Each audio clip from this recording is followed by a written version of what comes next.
Kalau mandat budaya kan beranak cucu lah, penuhilah bumi, bekerja Ya. dan lain sebagainya, itu kan mandat budaya. Jadi ini sudah dikasih mandat nih. Jadi Tuhan menciptakan manusia untuk beranak cucu.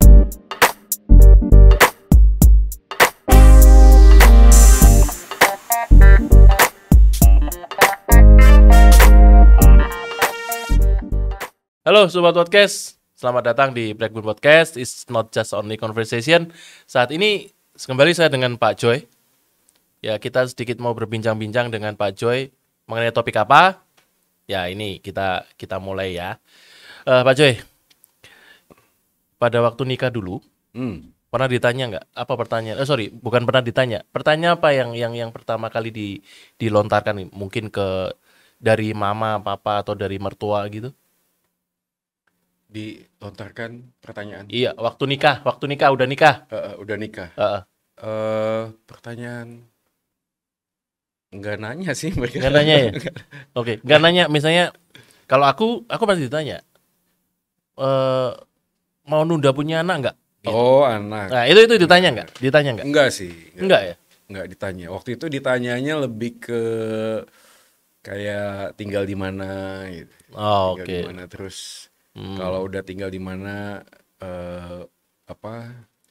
kegiatan sama istri nanti gimana. Ya lebih yang begitu. Gitu ya. Cuma Oke. emang keluarga kita kan ini ya, lebih cenderung udah kayak percaya lah keputusan anaknya seperti apa gitu. Oke. Jadi mereka cuma datang menghadiri pernikahan, mendoakan, ya udah pasti, udah gitu lihat tempat tinggal, terus mungkin lihat ada kurang ini, kurang itu gitu. Terus disumbang gitu ya. Disumbang ya, IMF lah ya. Terus ya kan kita menerima Dengan tangan terbuka. ya, Dengan ikhlas. ya, dan lain sebagainya, ya begitulah ya, Oke, normal. oke. Iya. Memang ini kalau berdasarkan survei ya, dari 10 orang pasangan yang menikah, itu sekitar 80%. Jadi 8 itu pasti ditanya, kapan punya anak, anaknya berapa, gitu. Rencana cewek atau cowok, kayak gitu-gitu deh. Nah, itu 80%. Cuman itu survei tahun-tahun lalu lah. Tahun lalu kalau atau 2 tahun yang lalu gitu loh. Nah, sekarang ini kan saya kan mulai membaca suatu apa ya? Ini kita ngomong paham atau apa ya? Yang berkaitan dengan child free gitu ya. Tidak mempunyai anak istilahnya gitu. Child free, bebas dari anak lah istilahnya kayak gitu. Nah, yang aku baca sih paham ini kan udah mulai berkembang sebetulnya pada awal abad ke-20 di Eropa waktu itu. Cuman semakin kesini itu semakin gencar, semakin banyak gitu. Cuman secara grafik, saya coba cari data, nggak ada sih secara grafik gitu ya. Cuman masalahnya itu kalau kita bicara secara sosial gitu ya, lingkungan sosial gitu ya. Ini sudah mulai mendukung gitu dengan kondisi yang ada saat ini. Wah, ini kan mungkin yang pertama perlu dipahami istilah child free. Child free itu kan ada child free, ada childless ya. Kalau child free itu memang keputusan untuk tidak punya anak. Kalau childless itu nggak bisa. Mungkin lebih Misalnya, memang tanda kutip ya nggak bisa gitu. Karena faktor medis apa gitu ya. Oke. Jadi kalau lihat fenomena child free ini tinjauannya memang cukup kompleks lah ya. Cuma kalau misalnya kita mau ngobrol ya obrolan di podcast seperti ini gitu ya. Mungkin beberapa yang perlu kita bisa lihat tuh kayak latar belakang ya, kenapa gitu ya. Kan awal-awalnya kan ya ini kan dunia medsos ya. Ini kan jadi viral itu karena ada ya influencer atau apa gitu ya, selebriti kayak gitu-gitu kan, yang posting reels atau feednya cerita umur gue 30, gue nggak punya anak, terus dia kasih tahu dia di mana misalnya lagi holiday di mana, jalan-jalan, terus merasa dia bebas foto di depan rumah yang gitu gede ya. gitu dan seterusnya. Akhirnya jadi seperti sebuah apa ya, faham atau apa ajaran gitu. Jadi kayak ternyata ada ya pilihan bisa Atau nggak bisa punya jadi anak. trendsetter gitu. Apa bukan trendsetter, apa namanya? Lifestyle. Ya, ya bisa juga. Ini kan yang agak tricky ya. Maksudnya, apakah ini kita mau ngomong ideologi, faham, lifestyle atau apa? Tapi yang pasti adalah ini kan salah satu gejala sosial yang umum, Ya, sebenarnya ya, umum aja sih. Karena ya. di apa namanya, dimunculkan dari para netizen yang kemudian viral kan. Sekarang kan gitu ya, gampang Iya. banget ya, semua apapun Bisa, yang iya. unik apa gitu terus tiba-tiba diundang ke TV, lalu diwawancara jadi viral gitu. Nah, viral itu kemudian eh, orang-orang tertentu ya sadar atau tidak ya, itu kan udah nggak bisa ngomong ya, bahasa marketingnya kan kalau di media sosial tuh, orang yang tadinya nggak pernah mikir untuk sesuatu ini penting atau nggak penting, akhirnya jadi malah penting, malah jadi butuh. Iya, Orang iya, iya, tadinya iya. nggak mau beli, nggak Betul, betul, butuh, betul. bahkan nggak pernah kepikiran, karena marketing akhirnya oh iya, jadi kayak Iya. merasa Betul, betul. butuh gitu, dan seterusnya. Nah, dari situlah akhirnya orang-orang tertentu melihat, wah ini pilihan yang oke juga ya, bisa ya Iya. kayaknya. Terus ngelihatnya itu tadi. Dan repotnya media sosial ini kan sangat terbatas ya. Ini kan sebuah etalase yang nggak bisa Iya. merangkum semuanya gitu ya. Dan yang diposting kan sesuatu yang menyenangkan bagi Yang orang memposting tertentu gitu yang ya. memposting Iya. gitu. Ya, apakah Mm-mm. kemudian nggak punya anak dia betul-betul happy gitu ya, dengan reels yang 90 detik atau berapa menit itu yang diposting, apakah itu benar kan kita juga nggak Nggak bisa tahu. nggak Kita bisa juga tahu nggak tahu. behind Ah, dia ah, ah. kan, karena pergumulan manusia kan kompleks, bukan cuma Iya. sekedar anak. Tapi kalau kaitannya dengan anak ya harus diakui, tinjauan psikologi misalnya, eh ini pas persis nih, tadi barusan saya WA teman-teman mahasiswa saya yang yang saya ajar itu presentasi tentang child free juga. Terus Oh, oke. saya minta tuh, ayo tolong dong share nih PPT-nya kemarin tuh. Nah, terus Boleh. dia, ini bagus nih tinjauannya. Kenapa kok mereka kemudian ngambil child free nih? Dia ngambil dari sebuah, nanti kalau sumbernya pengen tahu nih saya bisa Ah. share ya. Tapi dia ngomong begini ya. Jadi ternyata ada sebuah penelitian, child free itu juga berpengaruh dalam kesehatan mental berdasarkan Oke. yankes.kemenkes.id. Ya. Penelitian di RRC di Amerika Serikat, di Kanada, menunjukkan bahwa wanita tanpa anak itu mengalami depresi, tekanan psikologi, ya, kesepian seiring bertambahnya usia. Dampak child free muncul di usia tua. Ini yang kontra ya, ini yang kontra. Tapi Yang pro? yang pro, Ah. mereka menganggapnya kalau nggak punya anak ya, itu ya harusnya ya kesempurnaan pernikahan tuh nggak harus ada anak. Nah, ini yang Oke. pro-nya. Jadi bagi Ya. mereka, lalu keluarga kan punya hak ya, karena itu kan Untuk alat memutuskan. reproduksi ya. Ah. Lalu ada gambarannya finansial ya, Oke, tanggung itu jawab besar ya. finansial. Lalu ada lagi kalau secara psikologi tadi yang saya mention di awal, trauma masa kecil ya, Oke. kesehatan dan lain sebagainya, trauma-trauma. Akhirnya orang memilih untuk child free. Tapi di sisi yang lain ada penelitian yang mengatakan kalau nggak punya anak justru ada gangguan mental yang lain. Nah, ini kan menarik ya. Jadi gangguan Oh. mental yang lain itu Contohnya? Misalnya? itu tadi rasa kesepian di usia tua. Ya, rasa kesepian di usia Oke. tua, lalu apalagi nih di sini, kekurangan apa nih ya, depresi, bahkan ada yang depresi, tekanan psikologinya justru karena kesepian. Nah, Pak Joy, kalau kita bicara yang pro ya, tadi saya baca salah satu pendapat gitu ya, bahwa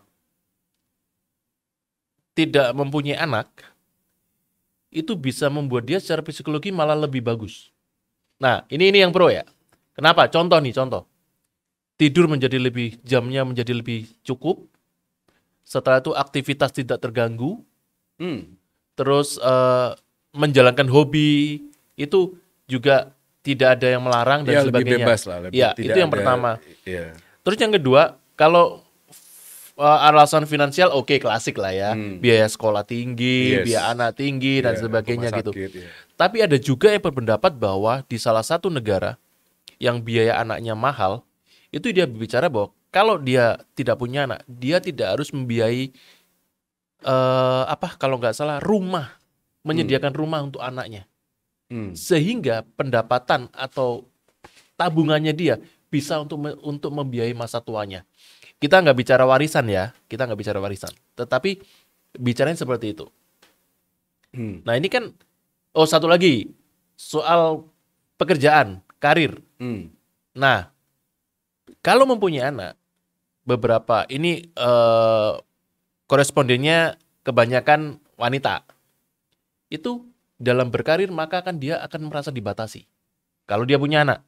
Kalau dia nggak punya anak, maka dia bisa berkarir sejauh apa yang dia bisa mau. Iya, betul. Ya saya harus setuju. Ini yang pro ya, pro nih ya. Iya. Ya memang harus diakui ya. Sekarang beberapa perusahaan aja mempertimbangkan cuti hamil misalnya terhadap kinerja dalam sebuah perusahaan itu ketimbang dia ngambil pekerja yang pria, itu pasti akan sangat beda ya. Apalagi kalau misalnya memang sudah punya anak. Ya harus diakui kan nanti pasti ada gangguan sana sini, nggak bisa fokus. Apalagi nanti alasan-alasan cuti, anak sakit, cuti 1 hari, cuti ini, cuti itu dan lain sebagainya. Ya, perusahaan juga berpikir ya. Makanya ini tadi jadi kompleksitasnya akhirnya jadi ke diskriminasi terhadap gender misalnya akhirnya. Mengarah ke sana. Iya bisa jadi ke sana. Nah, untuk membuat itu kan akhirnya beberapa paham ini agak sedikit melebar misalnya kaum feminisme yang mengangkat isu kesetaraan gitu ya, berhak mendapatkan hak dan kewajiban yang sama seperti pria. Akhirnya ya memutuskan untuk tidak punya anak supaya kesetaraan itu bisa tercapai, misalnya alasan seperti itu. Ya belum lagi nanti alasan yang lain ya tadi yang dikatakan misalnya trauma masa kecil atau misalnya ya ada keluarga yang punya koko, cece, adik yang lahir ini minta maaf sebelumnya ya cacat ya misalnya atau kurang sempurna kurang sempurna ya. Lalu akhirnya dia harus saudaranya, siblingsnya ini harus jadi beban dia. Ya, dia membesarkan harus jagain koko atau jagain adik yang bahkan ya maaf sekali lagi ke kamar mandi harus diantar, harus digendong ya. Apalagi dalam tensi yang tinggi misalnya suruh jaga adiknya, lalu adiknya bikin sesuatu yang disalahin dia gitu ya. Trauma-trauma itu kemudian setelah dia besar dan menikah ya jadi takut punya anak ya, apalagi nanti udah ada garis keturunan itu juga kan bisa jadi gitu ya. Ada garis keturunan ya. Jujur aja waktu tadi Ko Teguh ngomong ditanya di awal tentang orang tua nanya enggak sih tentang anak, tapi kalau tentang anak secara pribadi saya yang justru khawatir waktu itu, khawatir punya anak karena ya latar belakang masa lalu. Karena dulu pakai narkoba kan gitu ya. Lalu juga dulu waktu itu masih ada Hep C ya, hepatitis C ya. Dan itu kan dulu waktu saat itu belum ada obatnya. Belum ada obatnya. Sekarang saya ya puji Tuhan udah sembuh lah. Sembuh tuh dalam arti kata si virusnya tuh mati di dalam ya, tidur di dalam. Jadi udah hampir berapa tahun ini SGPT saya aman lah gitu ya. Tapi jadi ada kekhawatiran itu gitu ya. Waktu katekisasi pranikah juga saya kan ketemu sama dokter juga. Ya, dan dia menganjurkan nanti waktu berhubungan suami istri ya, Bapak lakukan ini, jangan lakukan itu, pakai ini, pakai itu, hati-hati dengan gesekan yang bisa darah karena hepatitis C kan salah satunya ya. Jadi dia air liur nggak apa-apa sebenarnya. Cuma kalau darah sama darah keluar masuk itu nyatu, nah itu bisa nular ya. Bahkan Deon aja waktu dia lahir sama Kalista itu saya cekin hepatitis C. Saking khawatirnya juga setelah itu apakah dia bawa ya. Ternyata potensi kalau si laki itu lebih kecil ternyata. Kecuali kalau si ibunya yang punya hepatitis C. Kemungkinan potensi anaknya bisa kena. Berarti ada unsur genetik di sana. Ya, tapi kalau papanya yang hepatitis C ke anak potensinya kecil. Kecil. Tapi ya puji Tuhan dua-duanya aman. Deon sama Kalista tuh aman lah. Aman. Kalau Caleb dengan iman. Kalau Caleb dengan iman. Tapi ini puji Tuhan. Tapi sekali lagi jadi akhirnya dalam posisi tertentu kita ya bisa memahami ini. Tapi kan yang kita mau bahas adalah fenomena ini kan dijadikan standar kebenaran kan, itu yang jadi masalah. Sebentar sebelum ke sana ya Pak Joy ya. Ini kan kalau ini semakin meluas gitu ya. Ini akan berdampak pada nggak hanya di masyarakat kecil gitu, tapi bahkan di negara gitu ya. Contoh nih, sekarang nih Jepang nih. Jepang Ya, itu ya, sekarang populasinya tambah yang sedikit. tidak produktif semakin banyak, populasi yang tidak produktif. Sampai dikasih insentif kan? Iya, Kalau punya betul. anak bakal ada Betul. insentif ya. Menyusul nanti Korea Selatan. Karena biaya anak di Korea Selatan tuh di dunia itu paling tinggi. Hmm. Nah, berkaca dari itu Pak Joy ya, berkaca dari yang tadi kita omongin ini, apakah bisa dikatakan benar atau salah gitu untuk apa ya istilahnya, ya kita ngomong paham kali ya, atau Iya, ideologi ya, nah bukan ya? itu tadi yang saya sempat mention kan. Karena kalau pengalaman tertentu seseorang lalu dijadikan standar kebenaran atas yang lain, itu akan sangat sulit. Jadi gini, di dunia kita sekarang ini ada dua yang saya cermati itu ya, itu semakin tinggi buat anak-anak muda ya, Ya. ya Gen Z, Alpha dan lain Nah, sebagainya. Gen Z itu loh. Ini sekarang yang pertama adalah banyak anak muda itu sekarang memutuskan sesuatu itu berdasarkan perasaan, rasa nyaman ya. Rasa nyaman. Jadi makanya muncullah FWB misalnya friend Ya, with with benefit, benefit. kenyamanan ya. Asal gua nyaman sama lu nyaman sama gua, let's Yaudah, go gitu ya. nggak ada peduli, ikatan. ya nggak peduli lu cowok sama-sama cowok, cewek sama cewek. Yang penting nyaman ya, lu asal nggak nyenggol gua nggak nyenggol lu. Ya itu Ya, jadi ya, udah ya, deh. ya. Kan gua merasa nyaman gitu. Sama. Itu juga ke gereja juga begitu. Ada anak-anak muda akhirnya ya datang ke gereja karena mencari ya kenyamanan dan lain sebagainya. Ya kita nggak ngomong orang tua juga nggak nyari kenyamanan, enggak. Tapi ini lebih besarnya begitu. Ya. Nah, yang kedua adalah vote. Karena kita ini dibesarkan dalam dunia yang vote, Indonesian Idol, vote. Oke, Ya, sampai dalam level tertentu bukan juri yang pakar yang menilai, tapi penduduk yang voternya. iya majority mungkin nggak semuanya juga musician dan know about the art of music Iya, gitu loh ya. pokoknya Bahkan- suka sama orang ini Iya, gitu bahkan aja. akhirnya kan waktu itu sempat tahun berapa itu kan jadi kayak ajang jualan rasa kasihan gitu loh. Iya, Suaranya biasa-biasa tapi anak dari ini menderita apa segala Ya. macam. Nah, yang begini tuh dari dulu tuh udah ada, misalnya di kisah di Yesus aja ya, waktu di Alkitab. Vote-nya Yesus kan 0 ya. Barabas vote-nya gede banget gitu ya. Nah. Jadi, kebenaran itu ditentukan dari sejumlah besar kelompok sosial tertentu yang kemudian menjadikan itu standar. Nah, nanti kalau di awal tadi Ko Teguh ngomong tentang viral media sosial, inilah kekuatannya jadinya. Kekuatannya itu begitu. Berarti gini Pak Joy, berarti itu kan nggak bisa kalau seperti itu berarti kita nggak bisa mengatakan bahwa chat free itu salah atau chat free itu benar, nggak bisa. Ya, Di gray area berarti.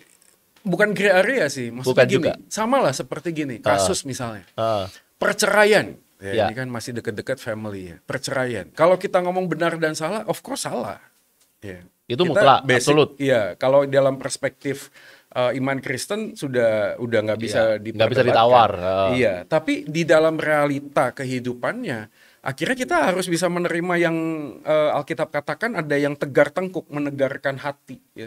Kenapa kok ada surat cerai dan lain sebagainya? Karena manusia itu tegar tengkuk begitu ya, memutuskan. Sudah tahu ada, tapi mereka mau melawan. Oke. Dan Tuhan dalam konteks tertentu seperti mengizinkan itu terjadi gitu. Oke. Akhirnya faktanya kalau kita hidup dalam realita kehidupan pernikahan, ya siapa ya maksudnya yang hari ini ngomong, aduh lu berdosa lu gitu ya, kok cerai gitu. Tapi lu nggak tahu kisahnya, gue tiap hari digamparin sama suami gue misalnya. Iya. Oke. Kan jadi ngomong mau benar dan salahnya tuh ya Mesti lihat, dalam konteks pastoralnya harus mesti lihat secara seluruh sisi gitu ya. betul. Nggak bisa satu sisi gitu Betul, ya. nggak bisa jadi wah lu salah, lu benar gitu. Jadi akhirnya jadi farisi aja gitu kan. Iya, Tanpa kemudian, dan yang menarik pendalaman, kan tanpa pendalaman gitu kan. Waktu wanita yang berzina ketangkap dibawa ke Yesus kan gitu juga kan Iya, kasusnya. mau dirajam. Seperti kayak sekarang netizennya ya Farisi itu loh Yahudi. Iya. Nih loh Tuhan nih, Secara- nih semua kita ngelihat nih ya, hukumnya jelas nih. Iya, secara hukum ya. Taurat Ya, salah nih. harus dirajam mati gitu ya. ah. Ya, terus gimana gitu ya. Ya. Dari situ kan jadi gambaran Yesus nggak. Bahkan kalau kita ngomong siapa yang tidak berdosa angkat batu lempar dia. Kalau ngomong gampang Ya. Yesus berdosa nggak? Enggak. Kalau dia angkat batu merajam Bisa kita, juga. ya bisa. Dia Kita nggak kalau akan dia ngomong dia nggak mau. berdosa kok. Iya. Iya. Tapi pada saat itu Yesus nggak lakukan itu. Nah, Pergilah oke. dan jangan berbuat dosa. Oke, Pak Joy. Sekarang begini ya. Kalau kita bicara secara kebudayaan ya. Kita bicara secara budayaan, culture gitu kan. Kalau di tempat saya nih, culture biasanya di kalangan Chinese gitu kan, atau di negara Cina gitu kan. Anak itu penting gitu ya. Karena dia meneruskan marga. Terutama kalau marganya misalnya cowok. Saya nggak tahu kalau Batak gimana gitu kan di Indonesia. Misal ini ya. Iya sama lah. Nah, Iya. kalau Deket-deket lah. kalau di kita nih, kalau misalnya di Chinese nih, sorry ya kalau saya salah ya, tapi sepemahaman saya, kalau kita punya anak cewek nih, 5 cewek semua gitu, atau 2 cewek semua, ya udah marganya putus karena Iya. si cewek ini akan diambil orang gitu loh. Iya. Tapi kalau punya anak laki, wah udah marganya masih ada, masih terus. Nah, berkaitan dengan itu, Pak Joy, kalau di firman Tuhan dikatakan beranak cuculah dan ya berpasang-pasangan dan beranak cuculah kan gitu kan. Nah, kalau dipandang dari perspektif iman Kristen gimana? Ya itu tadi sama aja. Jadi di Alkitab udah jelas kita nggak bisa tawar-menawar tentang itu. Itu kan tidak ada gambar bintangnya ya. Terms and condition ya. Syarat dan ketentuan berlaku kan kagak Iya, ada iya. di situ ya. Oke, Beranak cucu ya, konsekuensi dari sebuah pernikahan itu adalah ya beranak cucu. Tapi kan kemungkinan ada yang tidak diberi. Ya itu kita nggak bahas. Oh ya, kalau itu sih kasus khusus. Ya, karena by the way anak juga kan sebuah pemberian. Tapi sebentar, Anugerah. Pak Joy. Saya tertarik tadi kata-kata konsekuensi. Bukannya kita menikah kan belum tentu konsekuensinya punya anak. Tahu Sorry. nggak, beranak cucu lah konsekuensi logis dari sebuah pernikahan. Karena mereka tidak lagi dua menjadi satu. Betul. Maka Yang dalam dimaksud pada- konsekuensinya itu kan berarti semacam kayak apa ya? Konsekuensi itu berarti apa? Akibat. Iya dong, konsekuensi logis dari sebuah pernikahan adalah beranak cucu. Oh gitu. Iya. Oke, Tapi kalau dia tidak diberi dan diberi itu perihal yang lain. oke. Jadi nggak begini, nggak orang yang menikah lalu kemudian mengatakan gua nggak mau punya anak. Nah, itu pertanyaan yang mungkin harus Digali. dipikir ulang, digali ada apa ya? Itu tadi yang kita bahas di awal. Apakah ada trauma masa lalu, ketakutan-ketakutan. Tapi gini lagi, masalahnya adalah ada orang yang hari ini tidak child free, Ah, tapi anaknya tuh jadi di free, di free. apa maksudnya? Anaknya di giveaway, anaknya di giveaway. Oh dikasih, dikasih orang. Iya kan maksudnya. Oke. Jadi dia melahirkan anak, tapi nggak bertanggung jawab terhadap anak. Tapi juga dilihat dulu, kenapanya dulu kan? Iya, jadi kan tetap aja. Jadi gini, contoh yang paling gampang aja supaya nggak jelimet lah. Ya, Homoseksual salah nggak? Of course salah. salah. Heteroseksual di luar pernikahan salah nggak? Salah Salah. juga gitu loh. Nggak ada yang lebih tinggi, nggak ada yang lebih rendah. Homoseksual salah. Tapi UML di luar nikah juga salah. Nggak ada yang lebih, ya lebih better cowok sama cewek. Tapi di luar, ya enggak lah. Iya, Sama-sama salahnya. Child free ya oke, beranak cucu. Berarti kalau kita ngomong benar dan salah, salah. Alkitab ngomongnya kan begitu ya. Ya. Beranak cucu lah konsekuensi pernikahan. Betul. Tapi ada orang yang hari ini punya anak, tapi anaknya di giveaway. Itu lebih parah lagi. Nah, sama aja kan nilainya. Kalau memang niatnya gitu ya. Iya, jadi kan kemudian pada waktu kita ngomong beranak cucu ini mandat budaya kan. Jadi ada mandat budaya, ada mandat agung kan gitu ya. Kalau kita kenal ya. Kalau mandat agung tuh Matius 28. Ya. Pergilah jadikanlah semua bangsa muridku itu ya. Kalau mandat budaya kan beranak cucu lah, penuhilah bumi, bekerja Ya. dan lain sebagainya itu kan mandat budaya. Jadi ini sudah dikasih mandat nih. Jadi Tuhan menciptakan manusia untuk beranak cucu. Makanya salah satu gambaran kenapa kita tidak menerima homoseksual adalah salah satu alasannya nggak bisa bereproduksi. Nah, oke. Sekarang satu lagi nih Pak Joy. Pertama dulu. Ini agak loncat ya, sorry ya. Ini Karena kok jadi agak panas ya di sini ya. Kita harus tanking dulu yang mana ya. ini agak loncat sedikit. Berarti Pak Joy, kalau kata konsekuensi tadi bisa dikatakan dengan kata lain, kalau kita menikah seharusnya kita punya anak. Ya, Itu kata lain ya. Tapi gak usah ditanggapin dulu. Itu kata lain tadi yang ada di pikiran saya. Nah, sekarang kita bicara tadi ada dua, mandat budaya dan mandat agung. Oke. Kalau mandat budaya kita bicara beranak cucu lah, ya kan? Konteksnya menikah, beranak cucu lah gitu kan. Tapi kalau kita lihat konteks dunia sekarang, dunia ini sudah berapa miliar sih? 11, berapa miliar ya kalau nggak salah penduduknya ya. iya. Nah, ini akan menjadi suatu masalah kalau penduduknya itu akan semakin banyak. Makanya ada beberapa negara yang ngerem. Gitu kan. Nah, nanti jadinya seperti ini, endgame ya, si Thanos. Dia dia ngabisin populasi berapa supaya menciptakan dunia yang lebih baik. Iya. Nah, pertanyaannya Pak Joy, apakah mandat budaya itu masih efisien atau berlaku? Masih berlaku, tapi Ya. melihatnya harus dengan utuh. Kenapa dengan utuh? Karena pada awal kita lihat kitab Kejadian kan pada saat itu hanya ada 2 manusia yang dicatat ya, Adam dan Ya, Hawa. ya. Of course ada banyak penafsiran. Apakah mereka itu apa namanya hubungan Incest. ya incest ya incest, atau kemudian ada tafsiran ada manusia lain ya anak-anak yang lain tapi memang tidak disebutkan karena nggak mungkin disebutkan karena kan memang kan Alkitab itu kan bukan buku apa namanya dispenduk ya jadi Ya, atau pencatatan buku sipil sensus semuanya gitu. buku sensus kan bukan ya. Jadi ada tujuan-tujuan tertentu makanya ada penafsiran kita nggak bahas ke sana. Nah kemudian beranak cucu tuh harus lihatnya lengkap apa karena ada sebuah visi dan misi dari Tuhan. Penuhilah bumi dalam konteks saat itu adalah bagaimana supaya apa yang jadi ambassador of God-nya ya, duta-duta. Jadi Tuhan menciptakan manusia kan jadi ambassador of God ya, jadi representasi. Makanya manusia ciptakan gambar dan rupa kan, gambar dan rupa. Jadi waktu manusia lihat manusia lain, dia melihat Tuhan. Jadi gambar dan rupa representasi Tuhan. Jadi kalau misalnya melihat bagian itu beranak cuculah harus dilihatnya ya bukan hanya sekedar menambah populasi supaya banyak dan penuh. Kan harusnya begitu. Harusnya dilihatnya adalah bagaimana representasi Tuhan di dalam ciptaannya itu lebih nyata, lebih nampak.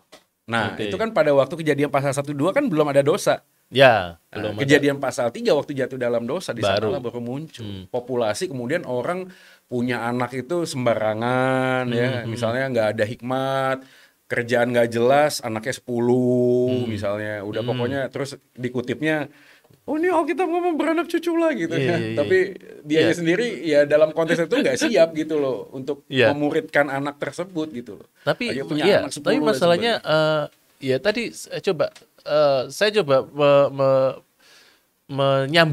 menyambungkan ya Pak Joy ya. Kalau dulu Pak Joy, kita ngomong dulu itu maksudnya zaman Alkitab lah, kita bicara perjanjian lama lah. Itu kan banyak space di dunia. Istilahnya banyak space itu banyak tempat lah masih ada. Karena nggak banyak orang, manusianya belum banyak. Terus bayangan saya, halusinasi saya nih, sorry nih ya. Tuhan tuh kalau mau ngajar gampang, orangnya dikit. Orangnya apa?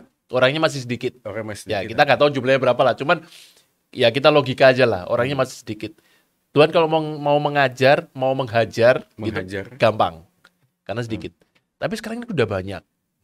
Terus yang tadi Pak Joy katakan bahwa beranak cucu itu bukan hanya sekedar memenuhi tempat, bukan kayak gitu. Tapi bagaimana itu melihat juga bahwa kita ini sebagai representasinya Tuhan gitu ya, antara satu dengan yang lain gitu. Tapi sekarang ini kan udah nggak kayak gitu. Apanya tuh? Misalnya saya lihat Pak Joy nih, representasi Tuhan gitu. Saya melihat Tuhan gitu ya di dalam diri Pak Joy. Ya kebetulan Pak Joy kan dalam artian Pak Joy ke gereja, Pak Joy sebagai hamba Tuhan dan sebagainya.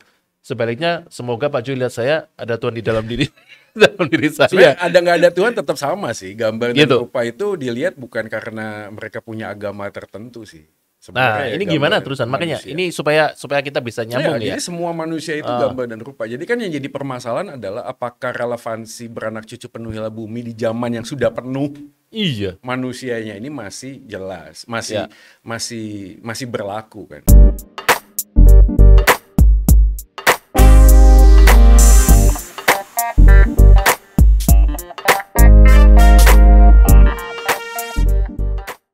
Kalau tanggal ini seharusnya enggak, tapi kita ketes. Ternyata jadi. Terus kita ngomong ini kehendak Tuhan. Ya itu sama seperti gini loh. Kalau kalau udah punya kolesterol, terus pengen makan udang, terus udangnya didoain. Tuhan,